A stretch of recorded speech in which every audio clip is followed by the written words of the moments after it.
សួស្តីបងប្អូនឥឡូវគឺបានមកដល់ផ្ទះអ៊ំប្រុសណាម្នាក់ដែលគាត់មានបាមួយក្បាលជាប្រភេទផែនពូជ5ម៉ាន់ណែអានេះផែនពូជ5ម៉ាន់បងប្អូនណាមិនមែនប្រភេទឡាយឥណ្ឌូប្រេស៊ីទេណែ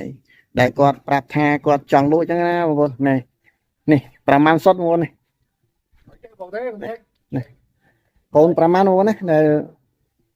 គាត់ប្រាប់ថាចង់លក់នេះអានេះមិនមែនប្រភេទ line no racing ទេបងប្អូនបាទស្លឹកជាវារាងធំប៉ុន្តែមិនមែនធំដូច line ទេគឺតាមបែបប្រមាណណាវាសាច់គោប្រភេទផែនសាច់បាទ line វារាងមានឆ្អឹងហើយមិនសូវសម្បូរសាច់ដូចប្រភេទប្រមាណទេតែនេះប្រភេទប្រមាណនេះគឺវាសម្បូរសាច់ទៅដល់បងប្អូននេះវាសាច់បានហើយនេះគាត់ប្រកាសលក់បើសិនជាបងប្អូនណាដែលចង់បានប្រភេទ5ម៉ាន់ហ្នឹងយកទៅកាន់បងប្អូនអាចតាក់ទងមកគាត់បានតាមរយៈលេខនៅលើវីដេអូចាំខ្ញុំដាក់លេខរបស់គាត់ឲ្យហើយខលសួរតំណតំណងមកនេះគាត់លក់នេះបងប្អូននេះ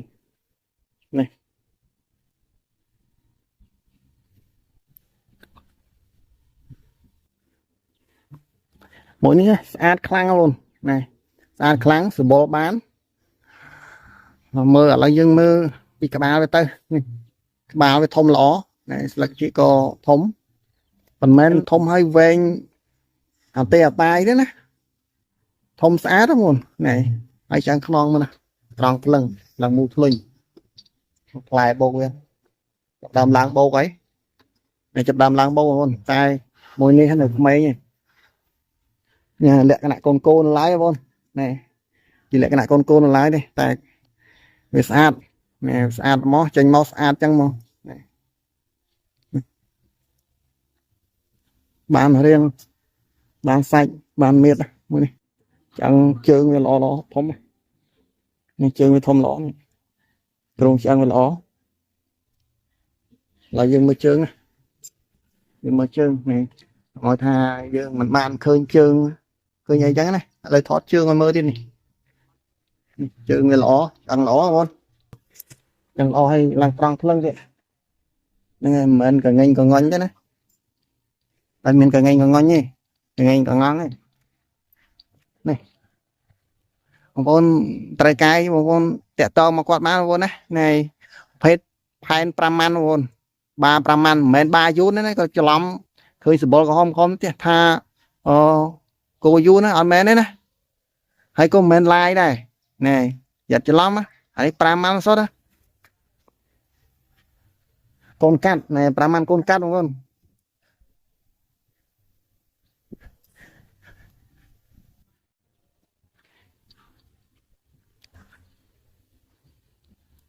តាមអ៊ំប្រុសប្រាប់គឺមួយក្បាលនេះគឺជាកូន5ម៉ាន់ដែលប្រកាសលក្ខណៈសបនិមិត្តកូនសបនិមិត្តដែលនាំពូជមកពីក្រៅប្រទេសបារបស់វាកូនក្រៅប្រទេសបងប្អូនយកចេញពីក្រៅប្រទេសមកមិនមែនបានៅក្នុងស្រុកយើងទេហើយក៏មិនមែនប្រកាសតគ្នានៅក្នុងស្រុកយើងដែរនេះស្អាតខ្លាំងយកមែនតើបងហើយចាប់អារម្មណ៍បងអាចតាក់ទងគាត់បានណាអ៊ំប្រុសណាគាត់ប្រកាសលក់ហើយបារបស់គាត់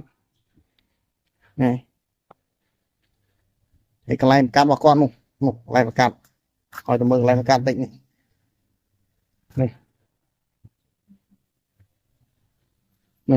កន្លែងប្រកាសរបស់គាត់